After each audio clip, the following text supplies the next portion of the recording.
जुन्या गोष्टींना उजाळा. सत्यकथा भाग 178. लेखक राजेंद्र लहानू जाधव. अभिवाचन राजेंद्र लहानू जाधव.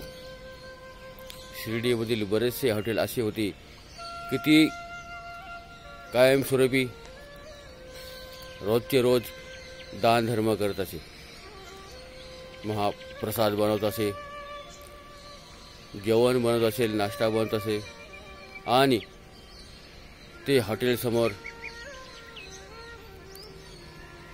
एका टबलावरती एका पातेल्यात भरून गोड शिरा, उपमा, इडली, डोसा, पुरी भाजी असे बरेचसे काही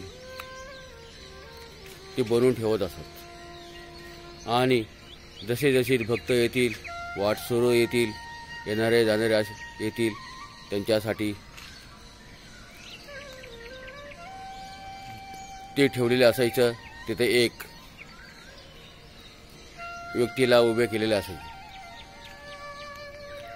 कधी सिक्युरिटी लाही त्या ठिकाणी उभी करत असत. अशाच प्रकारे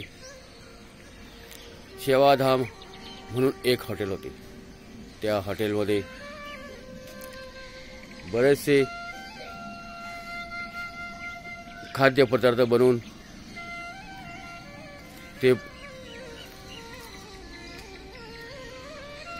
तिथे ठेवले जात असत. भक्तासाठी, येणाऱ्या जाणाऱ्यासाठी ते सर्व त्या ठिकाणी बनवून ठेवले असत. मी 2013 मध्ये त्या ठिकाणी थोडे दिवस काम केले, परंतु त्या ठिकाणचे ते सेवाधाम हॉटेल होतं ते दिल्लीचं ट्रस्ट, तिथील दिल्लीचे ट्रस्ट होते आणि त्या ट्रस्टमार्फत ते हॉटेल चालवलं जात होतं. त्या ठिकाणी रोजच्या रोज सकाळी आणि संध्याकाळी अन्नदान केलं जायचं. कधी खीर केली जायची, कधी शिरा केला जायचा, पुरी भाजी केली जायची. हे सर्व अन्नदान त्या ठिकाणी नित्यनियमाने दिले जात होतं. आणि जशी माझी ड्युटी असेल, मला सांगितलं जायचं, मग मी त्या ठिकाणी उभं राहत असे. प्रत्येकाला पुरी भाजी जे बनवले असेल पदार्थ, ते पदार्थ त्या ठिकाणाहून दिले जात असत. आणि सकाळच्या वेळेस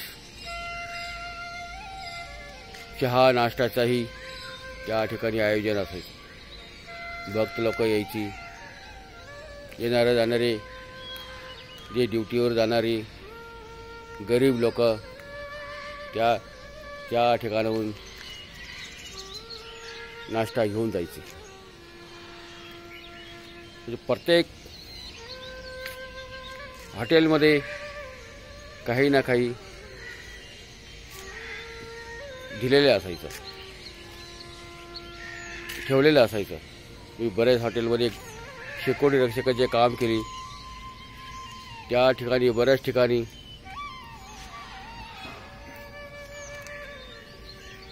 असे अन्नदान दिले जायचे. त्याच प्रकारे आमचे वडीलही शिर्डीला आले की गपचीत गरिबासाठी अन्न देऊन जायचे. मी बऱ्याच वेळेस वडिलांबरोबर शिर्डीला गेलो. ते प्रत्यक्ष मी जवळून पाहिलेलं. लेंडी बाग होतं, त्यावेळेस लेंडी बागेमध्ये ते बसायचे आणि तिथूनच ते काहीतरी तिथील कोणाला तरी सांगून काहीतरी मागून द्यायचे. ते पाकिटे त्याच्यामध्ये शिऱ्याचे पाकिटे बनवले जायची, काही बिस्किटे पाकिटे असायची आणि ते एका जणाजवळ देऊन टाकायचे. ते सर्व ते मग तेथील गरीब लोकांना ती वाटून दिली जायची.